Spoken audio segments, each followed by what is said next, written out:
John Muir was America's most famous naturalist. He founded the Sierra Club and said, "In every walk with nature, one receives far more than he seeks."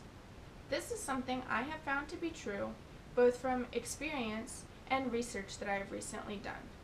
So, if you are looking for a new hobby, like to try new things, want to lose a few pounds, or need to escape the stress of daily life for a couple of hours, hiking may be your answer. I've been hiking with my family since I was in elementary school, and I've also read my fair share of books and articles on hiking.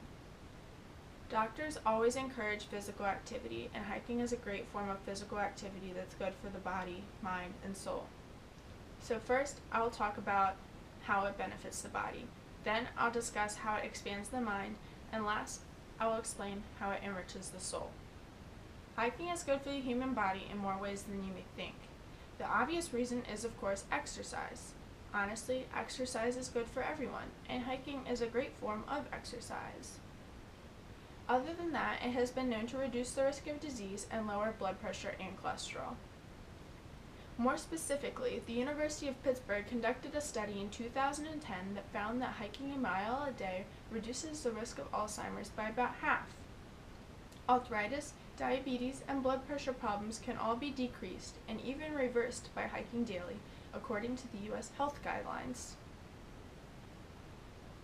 Since hiking is a low-impact sport, it won't strain joints and muscles, but will still be efficient for the body, therefore people of all ages can do it.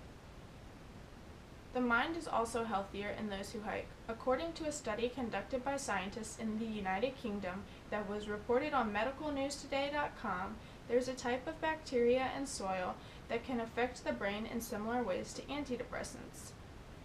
Researchers from both Bristol College and University College London found in studies that the same bacteria in the soil activates more serotonin in humans' brains, thus making them happier.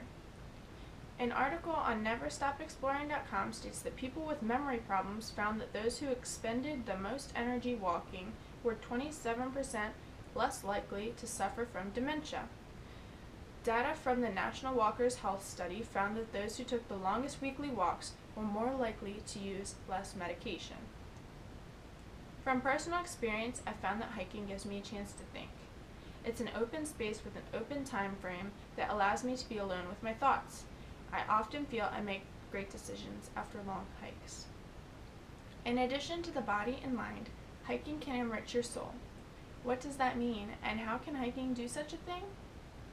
The best description I could find on what a soul is came from an article by Yankee Tuber.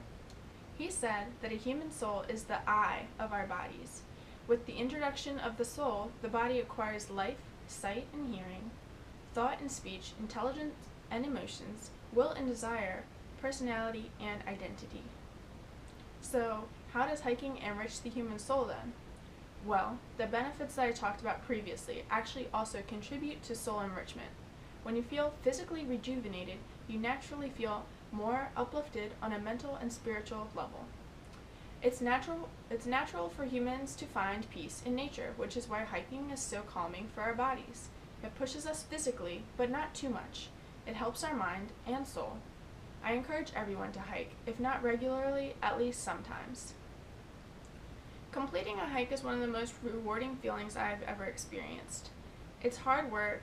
Sometimes it's too hot, sometimes it's too cold. Sometimes you get halfway up a mountain and you realize that there's still about 6 miles left, and it's really discouraging. But when you finally get to the top, it's a feeling of relief and accomplishment, and it's a beautiful view, sometimes literally and sometimes metaphorically.